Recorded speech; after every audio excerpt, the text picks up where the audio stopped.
Hello everyone, this is Meenu Dhankhar and welcome back to my YouTube channel #commerce vibes. तो class 12th accountancy chapter कर रहे हैं 6 और chapter है बच्चों अपना कैश फ्लो स्टेटमेंट। तो इस वीडियो में क्वेश्चन कर रहे हैं हम 52 और अपनी बुक कौन सी है, फाइनेंशियल स्टेटमेंट। तो एक बार देखिए क्वेश्चन हमें 52 लास्ट क्वेश्चन है, ये हमें क्या कह रहा है। इसके बाद हमारे एडिशनल क्वेश्चन है, एडिशनल नहीं कराएंगे भाई, किसी की दिक्कत आएगी ज़्यादा ही किसी एडिशनल क्वेश्चन में तो वो कमेंट करे, उसकी सेपरेट वीडियो मैं डाल दूँगी। लेकिन अभी मेरी कोई मतलब प्लानिंग नहीं है कि मैं आगे के क्वेश्चन कराऊँगी। अब कह रहा है कि हमें ये बैलेंस शीट दे रखी है, इससे हमें कैश फ्लो स्टेटमेंट बनानी है। शेयर कैपिटल है और कोई नोट नहीं दे रखा, तो इसका मतलब जो ये इंक्रीज दिखा रखा 50,000 2 से 2,50,000 हो गया। 50,000 क्या हो गया, हमने इशू किए होंगे शेयर कैपिटल। तो issue of share capital, share capital कितने से 50,000 से इशू किया, 50,000 अमाउंट हमारे पास आ गया है। नेक्स्ट हमें दे रखा है रिजर्व सरप्लस, रिजर्व सरप्लस दे रखा है और कोई एक सेकेंड कोई प्लीज़, अब हमें कोई चीज़ दे भी नहीं रखी है तो एक बार हम पहले बना लेंगे। नोट है अपना calculation for net profit before tax. अब इसके रिगार्डिंग तो कुछ इन्फॉर्मेशन है नहीं, इसका मतलब जो चेंज आया है 2,000, अभी तक तो अपना यही 2,000 है क्योंकि 50 से 52 इंक्रीज़ कर रहा है, यही प्रॉफिट है। आगे कोई इन्फॉर्मेशन होगी तो हम एडजस्ट करेंगे। नेक्स्ट में लॉन्ग टर्म बोरोइंग्स है और इसके लिए नोट दे रखा है। नोट में कह रहा है कि 5,000 से हमारा इंक्रीज़ कर रहा है क्या, लॉन्ग टर्म बोरोइंग्स। तो हमने क्या किया होगा, proceeds for long term borrowings. ठीक है, लॉन्ग टर्म बोरोइंग्स डिवेंचर है, मतलब आप इसका नाम डिवेंचर यूज़ करें, मैंने पूरा लिख दिया। डिवेंचर इशू किए हैं हमने और कितने के, 5,000 के।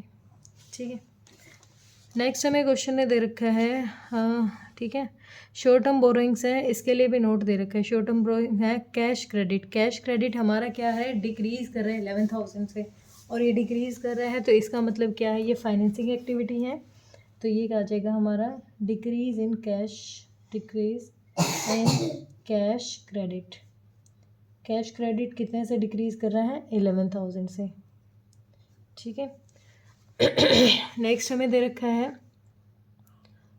उसके बाद है ट्रेड पेबल्स हैं, 1,05,000 से 1,02,000 होगी। ट्रेड पेबल्स लाइबिलिटी है, लाइबिलिटी डिक्रीज़ हो रही है तो लाइबिलिटी ये डिक्रीज़ इन लाइबिलिटी। तो ट्रेड पेबल्स, ट्रेड पेबल्स ठीक है, कितने से डिक्रीज़ हो रहे हैं, 3,000 से।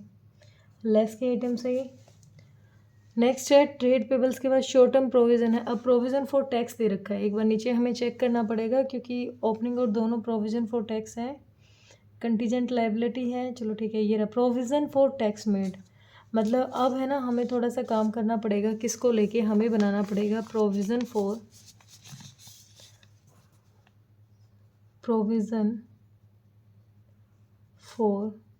टैक्स अकाउंट, टैक्स अकाउंट ये बनाना पड़ेगा। ठीक है, तो कितना है हमारा ओपनिंग और क्लोजिंग, कितना दे रखा है, 25 और 30। तो 25 और 30 नहीं, 15 और 24। तो by balance BD, by balance BD. Opening कितना दे रखा है हमारा यहाँ पर, 15,000। क्लोजिंग दे रखा है टू बैलेंस सीडी, क्लोजिंग दे रखा है 24,000। अगर हमने प्रोविज़न बनाया है तो यहाँ लिखते हैं और टैक्स पे किया है तो यहाँ लिखते हैं। तो अब हमें क्या दे रखा है, प्रोविज़न बनाया है 30,000 का, तो बाय प्रोविज़न कितने का, 30,000 का। तो बोथ साइड करेंगे इक्वल, इधर हो गया 45,000, इधर भी करेंगे 45। तो हमने टोटल इनकम टैक्स कितने का पे किया, तो टू बैंक और बैलेंसिंग फिगर करी है हमने, इनकम टैक्स कितना पे किया होगा हमने, 21,000 का। ठीक है, प्रोविज़न की एडजस्टमेंट कहाँ करते हैं, नेट प्रॉफिट में। नेट प्रॉफिट लिखा है मैंने, ये रहा 2,000 था, इसमें 30 ऐड कर दो, ऐड कर दो जो प्रोविज़न बनाया है 30,000 का। तो टोटल कितना हो गया, 32,000 का हो गया हमारा यहाँ तक। ठीक है, और ये कितना आ गया था हमारा, ये प्रोविज़न 30 यहाँ आ जाएगा। 21 का क्या किया है, टैक्स पे किया है, तो यहाँ लिख देते हैं less income tax paid, income tax paid. कितने का इनकम टैक्स पे किया हमने, ये 21,000 का। अगर प्रोविज़न में कोई भी इस तरीके की आइटम देते हैं, कुछ भी एडिशनल इन्फॉर्मेशन देते हैं, तो हमें प्रोविज़न फॉर टैक्स बनाना पड़ेगा, नॉर्मली उसको ट्रीट नहीं किया जाएगा। ठीक है, अब नेक्स्ट हमें दे दिया है फिक्स्ड एसेट, और फिक्स्ड एसेट्स के लिए नोट है, ये रहा फिक्स्ड एसेट्स का नोट है। फिक्स एसेट इंक्रीज कर रही है 50,000 से। अब देखो एक्यूमुलेटेड डेप्रिसिएशन दे रखा है हमें, और अगर क्वेश्चन ने एक्यूमुलेटेड डेप्रिसिएशन देके कुछ एडिशनल इन्फॉर्मेशन क्वेश्चन हमें देता है, तो इसका मतलब ये वैल्यू हमें ओरिजिनल कॉस्ट पे है, ना कि ये रिटन डाउन वैल्यू पे। अब एक बार देखें तो एडिशनल डिबेंचर, देखो कोई भी इन्फॉर्मेशन हमें प्रोवाइड नहीं है, तो इसका मतलब इसने एक्यूमुलेटेड क्यों दिया है। देखो दोबारा सुनो, अगर एक्यूमुलेटेड डेप्रिसिएशन देने के बाद हमें एडिशनल इन्फॉर्मेशन में क्वेश्चन कोई भी डेप्रिसिएशन दे, कोई एक्यूमुलेटेड डेप्रिसिएशन दे, तो क्वेश्चन कहता है कि हमें दोनों अकाउंट पे काम करना पड़ेगा कि जो ये हमारी जो फिक्स एसेट की वैल्यू है ये ओरिजिनल कॉस्ट पे है और इसको रिटर्न डाउन में लेके आओ। लेकिन अब क्वेश्चन ने कुछ नहीं दे रखा। क्यों नहीं दे रखा? क्योंकि एडिशनल इन्फॉर्मेशन हमारे पास नहीं है। तो सिंपली क्या हो जाएगा, 2,40,000 से इंक्रीज़ कर रही है और कितनी 10,000 से, तो इसका मतलब हमने परचेजेस की होंगी, क्या हो जाएंगी, purchases of fixed assets. Fixed assets कितनी परचेजेस हो रही हैं भाई हमारी, 10,000 से हमारी परचेजेस हो रही हैं, तो नेगेटिव हो गया। लेकिन एक्यूमुलेटेड का क्यों दे रखा है, एक्यूमुलेटेड के लिए थोड़ा सा काम करना पड़ेगा। एक्यूमुलेटेड, एक मिनट, एक्यूमुलेटेड पे थोड़ा काम करना पड़ेगा, क्योंकि देखो एक्यूमुलेटेड डेप्रिसिएशन शायद उसने इसलिए दे रखा है कि हम क्या फाइंड आउट कर सकें, accumulated depreciation account by balance BD to balance CD।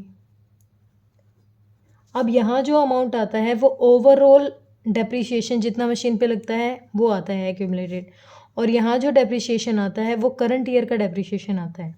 अब हमें ओपनिंग दे रखा है 37 और क्लोजिंग दे रखा है 57, कोई एडिशनल इन्फॉर्मेशन नहीं, तो इन्हीं की क्लोजिंग फिगर निकालें हम 57, तो हमारा 20,000 क्या है, करंट ईयर का डेप्रिसिएशन है। अब ये करंट ईयर का डेप्रिसिएशन हम इसमें तो ले नहीं सकते, फिक्स्ड एसेट पे नहीं ले सकते, इसलिए फिक्स्ड एसेट को तो हमें कोई चेंज दिखाया नहीं, क्योंकि फिक्स्ड एसेट में ये वाला अमाउंट लगता है अगर वो ओरिजिनल कॉस्ट पे है तो। ठीक है, अब ये करंट ईयर का कहाँ जाएगा, करंट ईयर का जाएगा यहाँ पर, डेप्रिसिएशन कितना, 20,000। अब सिर्फ ये 20,000 निकालने के लिए हमें एक्यूमुलेटेड दे रखा था, क्या दे रखा था, एक्यूमुलेटेड दे रखा था, क्योंकि देखो ये ओरिजिनल कॉस्ट पे है हमें पता है, क्योंकि एक्यूमुलेटेड दे रखा है। लेकिन अब ओरिजिनल कॉस्ट पे है तो हम ओरिजिनल कॉस्ट में से ये वैल्यू लेस करते हैं, ना कि ये रिटर्न डाउन में से ये वैल्यू लेस की जाती है, ना कि ये। ठीक है, तो दोनों में दोनों का जो डिफरेंस है वो अच्छे से समझो। ये क्वेश्चन ने दे रखा था सिर्फ ये हमारा डेप्रिसिएशन निकालने के लिए। ठीक है, क्लियर हुआ। नेक्स्ट देखें, एक मिनट में अपना वापस प्रॉफिट आ जाऊँ, प्रॉफिट कहाँ कर रहे थे हम,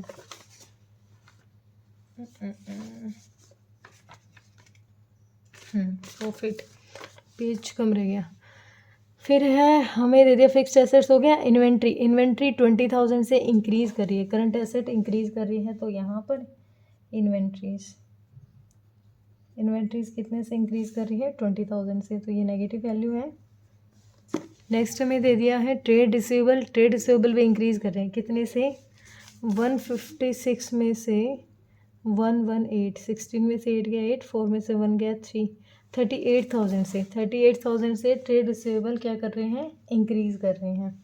तो ट्रेड रिसीवेबल्स कितने से, 38,000 से, ये भी नेगेटिव वैल्यू है।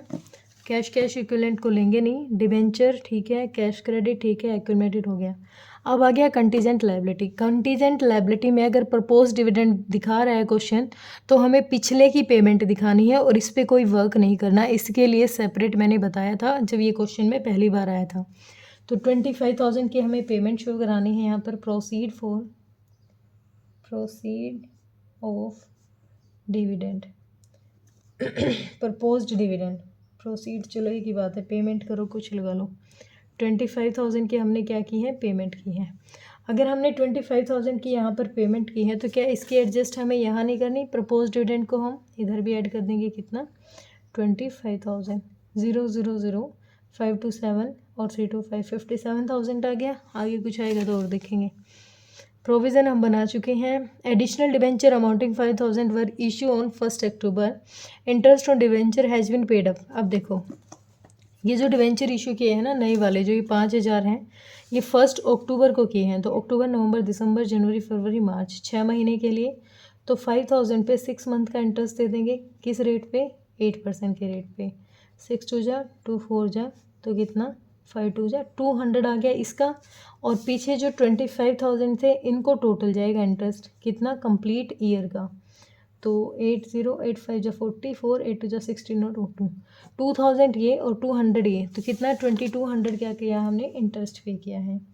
इंटरेस्ट पेड ऑन डिवेंचर्स कितना? 2200। अब ये इंटरेस्ट पे किया है तो ये यहाँ भी जाएगा। Interest paid on debenture, interest paid on debentures कितना? 2200। ठीक है, बिल्कुल सिंपल सा था। ऑलमोस्ट क्या सारी है सारी इन्फॉर्मेशन हो गई है। तो इसका मतलब प्रॉफिट भी हमारा कितना रह गया? 57 ही रह गया, और कोई इन्फॉर्मेशन नहीं है। तो अब चलो इनको एडजस्ट कर लेते हैं। 57 में कितना ऐड कर देंगे? 20 ठीक है, तो 0 0 2 9 और 7 79 200 आ गया operating profit before working capital. अब ये तीनों ही हमारी क्या है? लेस के आइटम है। तो 20 और ये कितना हो गया? 58 58 और 3 61,000 लेस कर देंगे तो कितना आ जाएगा? 79 में से 0 0 2 8 7 में 6 है 18,200। अब 18,200 में से अगर 21,000 हम इनकम टैक्स पे कर दें तो ये वैल्यू हमारी नेगेटिव में आ जाएगी। और 0 0 10 में से 2 गया 8 और 11 नहीं 10 आ गया, 10 में से 8 गया फिर 2 और यहाँ आ गया। तो 2800 क्या आ गई? नेगेटिव वैल्यू आ गई हमारी। वो भी क्या? Net cash used in operating activity. ये यूज्ड हुआ है ऑपरेटिंग एक्टिविटी क्योंकि नेगेटिव दिखा रहे हैं। इसमें कोई चेंज नहीं है, ये 10,000 एज इट इज रह जाएगा, वो भी नेगेटिव। इसमें देख लेते हैं नेगेटिव और पॉजिटिव अपना कितना बढ़ जाएगा। तो 11 और एक बार ये लिख लें 11 25 और 2 2 तो 200 5 2 7 और 1 8 और 3 38,200 नेगेटिव है और 55,000 पॉजिटिव हैं। तो 55,000 में से लेस कर दो 38,200 0 0 8 14 में से 8 गया 6 और 1 16,800 क्या आ गई हमारी? 16,800 और ये कैसा पॉजिटिव वैल्यू है? 16,800 पॉजिटिव वैल्यू है। ये आ गया net cash from financing activities से। ठीक है, तीनों को ऐड कर देते हैं। ये नेगेटिव है तो -2800 और ये भी नेगेटिव है -10,000 और प्लस के कितने हैं? 16,800।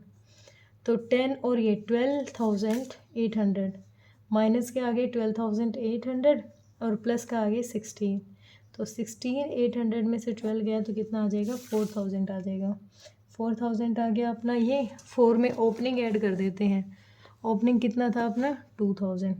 तो क्लोजिंग अपना 6 आना चाहिए और क्वेश्चन बिल्कुल ओके है अपना। ये 2 रहा, ये 6 रहा। ठीक है, बिल्कुल सिंपल सा क्वेश्चन था, किसी को कोई दिक्कत परेशानी होनी नहीं चाहिए।